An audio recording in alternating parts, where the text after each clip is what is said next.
that 5-second rule. This one is designed for meetings, and unlike that one, it actually works. Here's how.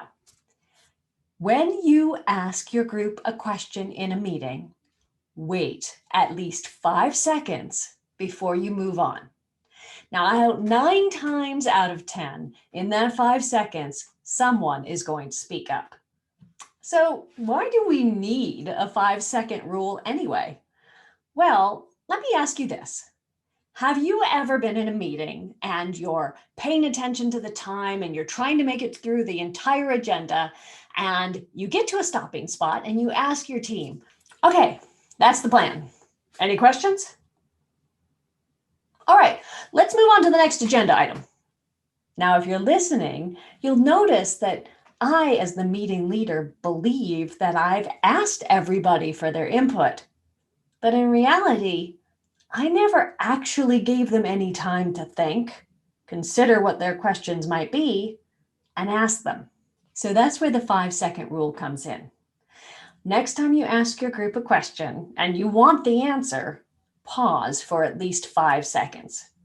Now, how long is 5 seconds? Well, it's about the amount of time it takes for you to say hippopotamus to yourself silently at least 5 times. Now, it may feel awkward. In fact, it had better feel awkward, because that's the point. That open, empty silence just begs for somebody to fill it, ideally with an answer to your question. Now watch how that works in this meeting we recently held.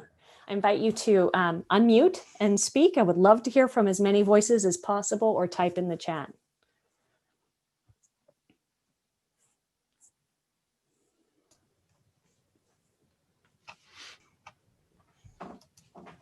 I'll jump in if no one's talking.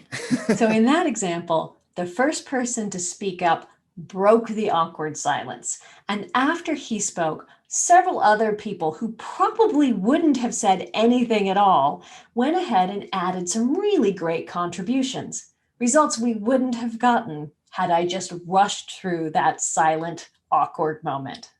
By using the 5-second rule, we unlocked the group's input and creative ideas. Give it a try in your next meeting. What have you got to lose? It'll only take 5 seconds.